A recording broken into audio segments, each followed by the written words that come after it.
કેમ છો વિદ્યાર્થી મિત્રો? જ્ઞાન સેવા ચેનલમાં હું જે લીંબડિયા આપ સર્વ વિદ્યાર્થી મિત્રોનું હાર્દિક સ્વાગત કરું છું. આજે આપણે ધોરણ 7માં પ્રકરણ નંબર 9 પરિમિતિ અને ક્ષેત્રફળ દાખલા નંબર 1, 2 અને 3 જોઈ ગયા છીએ. આજે હવે દાખલા નંબર 4 જોવાનો છે. તો ચાલો દાખલા નંબર 4 ની શરૂઆત કરીએ. ચેનલ પર નવા હોય તો ચેનલને સબસ્ક્રાઇબ કરી દેવાની છે અને વિડીયોને લાઈક કરી દેવાનો છે. કારણ કે તમને આ ચેનલ પર ધોરણ 7ના તમામે તમામ પ્રકરણનું સ્વાધ્યાય સોલ્યુશન જોવા મળશે. ચાલો હવે જે દાખલા નંબર 3 હતો એ પણ શું હતો કે ખૂટતી માહિતી આપણે મેળવવાની હતી. અહીંયા શું આપી દીધેલું છે? આધાર આપી દીધેલો છે, ઊંચાઈ આપી દીધી છે અને ત્રિકોણનું ક્ષેત્રફળ આપી દીધેલું છે. આગલા દાખલા નંબર 3માં શું આપેલું હતું કે સમાંતર બાજુ ચતુષ્કોણનું ક્ષેત્રફળ મેળવવાનું હતું. અહીંયા ત્રિકોણનું ક્ષેત્રફળ એટલે કે કોઈ પણ બે માપ આપેલા છે એના પરથી આપણે એક માપ મેળવવાનું, એટલે 3 માપમાંથી આપણે બે માપ આપેલા છે ને એક મેળવવાનું છે. તો પહેલો દાખલો છે એમાં આધાર આપી દીધેલો છે, ઊંચાઈ મેળવવાની છે અને ક્ષેત્રફળ પણ આપી દીધેલું છે ત્રિકોણનું. ચાલો તો હવે આપણે પહેલો દાખલો જોઈએ. તો પહેલો દાખલામાં જો શું આપી દીધેલું છે? આધાર આપી દીધેલો છે. આધાર એટલે બી કેટલો છે? 15 સેમી. ઊંચાઈ મેળવવાની છે. ઊંચાઈ કેટલી છે? મેળવવાની છે. અને ત્રિકોણનું ક્ષેત્રફળ કેટલું આપી દીધેલું છે? 87 સેમીની 2 ઘાત. તેથી હવે ત્રિકોણનું ક્ષેત્રફળનું સૂત્ર આપણને બધાને યાદ છે કે ત્રિકોણનું ક્ષેત્રફળ બરાબર 1/2 ગુણ્યા પાયા પરનો વેધ અથવા ઊંચાઈ પણ તમે લઈ શકો. ચાલો તો તેથી ત્રિકોણનું ક્ષેત્રફળ બરાબર 1/2 ગુણ્યા પાયા પરનો વેધ અથવા ઊંચાઈ પણ લઈ શકો અથવા બી ગુણ્યા એચ પણ તમે લખી શકો. પાયા પરનો વેધ અથવા બી ગુણ્યા એચ તમે લખી નાખો તો પણ ચાલશે. ચાલો પાયો કેટલો થશે? એટલે કે પાયો એટલે આધાર કેટલો છે?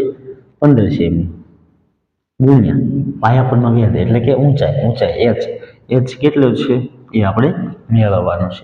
અને ત્રિકોણનું ક્ષેત્રફળ આપણને આપી દીધેલું છે. કેટલું આપી દીધેલું છે?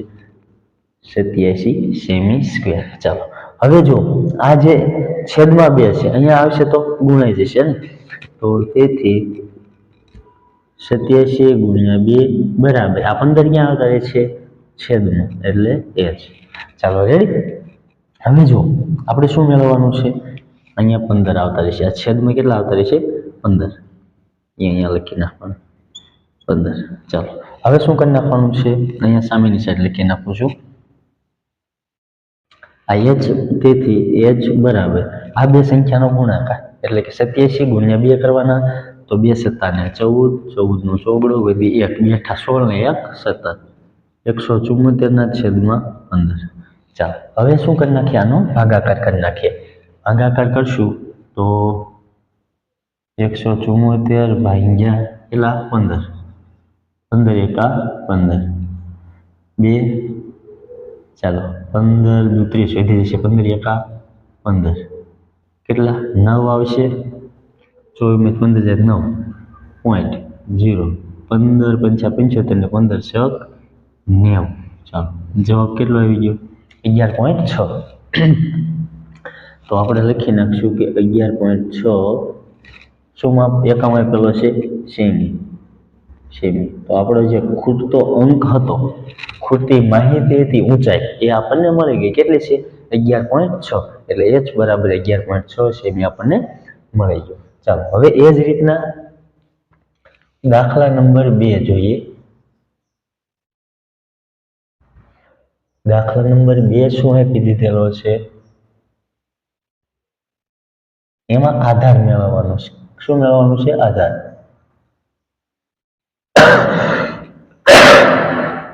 આધાર બી બરાબર મેળવવાનું છે. પછી ઊંચાઈ આપી દીધેલી છે,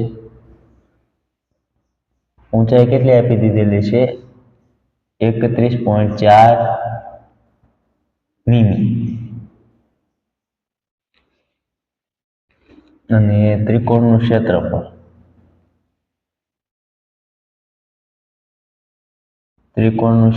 કેટલું આપી દીધેલું છે 1256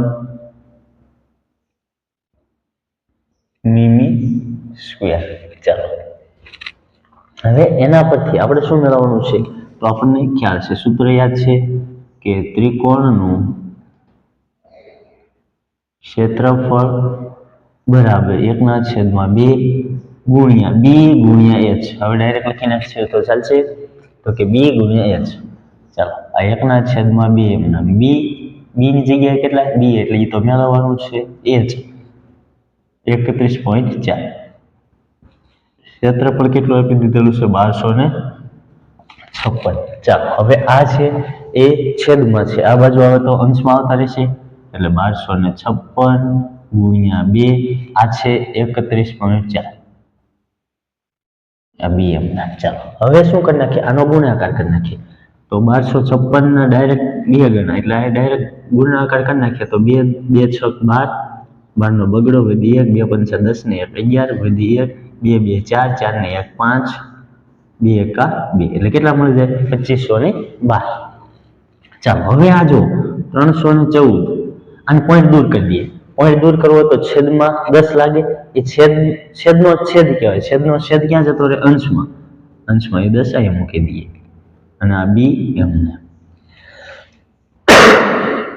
ચાલો હવે શું કરવાનું છે, જો આ 2512 એને ભાગ્યા 314, 314 નો ઘડિયો ન આવડતો હોય તો શું કરવાનું, અહીંયા જો 300 તમારે માની લેવાના છે, 300 માની લો કે આ 300 છે, 300 નો ઘડિયો એટલે 3 નો ઘડિયો બોલવાનો ક્યાં સુધી 25 આ બે અંક જો 3 નો ઘડિયો બોલતો હોય તો બે અંક જો 3 1 3 3 2 6 3 3 9 3 4 12 3 5 15 3 6 18 3 7 21 3 8 24 વધી જશે તો 3 7 એટલે 314 નો 7 સાથે ગુણાકાર કરવાનો, 7 સાથે કરશો જો તમને એ જવાબ મળી જાય તો એટલે કે 300 ગુણ્યા 7 કરો અને 2512 મળી જાય, અથવા એનાથી ઓછા રહે એટલે કઈ રીતના કરશું, જેમ આગલા દાખલામાં જેમ આપણે કરી લીધું એમ કે જો સૌપ્રથમ 314 ગુણ્યા 7 7 4 28 વત્તા 2 7 1 7 7 ને 2 9 7 3 21 કેટલા આવ્યા 2198। 7 નો તમે 7 સાથે ગુણાકાર કરશો તો 2198 આપણે કેટલા લાવશું 2512।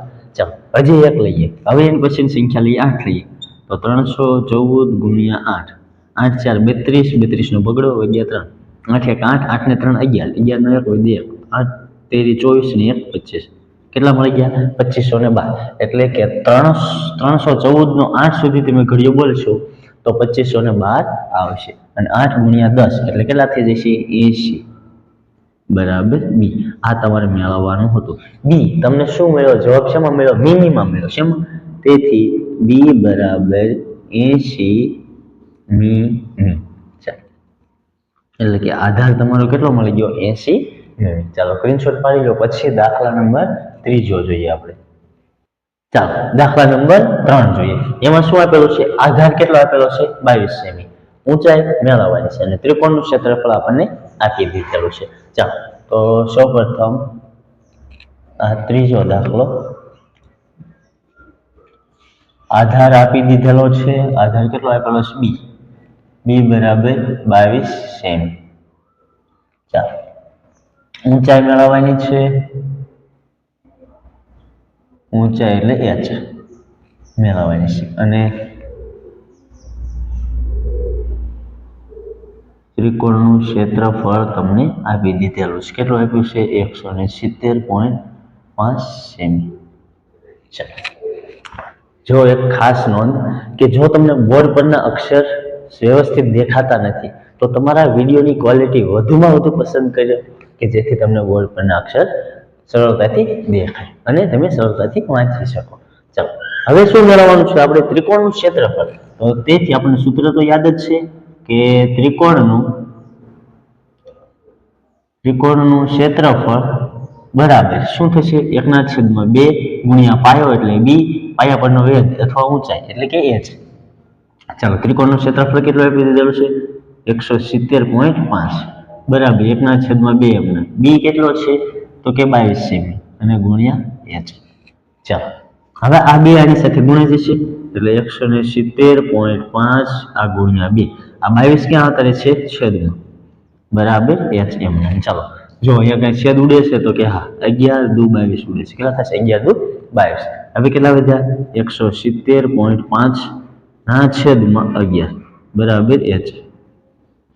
હવે જો આ પોઈન્ટ થોડી વાર દૂર કરી દો તો છેદમાં કેટલા આવી જશે? 10. એટલે કે 170 એટલે 1705 ના છેદમાં 11 ગુણ્યા 10. આ પોઈન્ટ એક પોઈન્ટ દૂર કર્યો એટલે છેદમાં કેટલા આવી ગયા? 10. એના બરાબર h. ચાલો, હવે જો અહીંયા ભાગાકાર કરી નાખો કે 11 નો 1705 સાથે તો 11 એકા 11 કેટલા વધશે? 6 0 ઉપરથી ઉતારે 0 તો કે 11 પંચાને 55 60 માંથી 55 જાય તો 5 ઉપરથી 5 ઉતારે તો 11 પંચાને 55. ચાલો 0 0 આવી ગયા તો કેટલા મળ્યા? 155. તો કે h બરાબર 155 ના છેદમાં 10 પોઈન્ટ પછી એક અંક એટલે 15.5. શેમાં જવાબ છે? સેમીમાં. તો કે સેમી. આ આપણો જવાબ થઈ ગયો. આ શું થઈ ગયો? જવાબ. કે h બરાબર આપણે શું મેળવવાનું હતું? h મેળવવાનો હતો તો એ આપણે મળી ગયો. ચાલો, સ્ક્રીનશોટ પાડી. અહીંયા આપણો આ વિડીયો પૂરો થાય છે. હવે મળીશું નેક્સ્ટ વિડીયોમાં એટલે કે નવા દાખલામાં. વિડીયો ગમ્યો હોય તો વિડીયોને લાઇક કરી દેવાનું છે. ચેનલ પર નવા હોય તો ચેનલને સબસ્ક્રાઇબ કરી દેવાની છે અને તમારા મિત્રોને આ વિડીયો શેર કરી દેવાનો છે. અસ્તુ. જય હિન્દ, જય ભારત.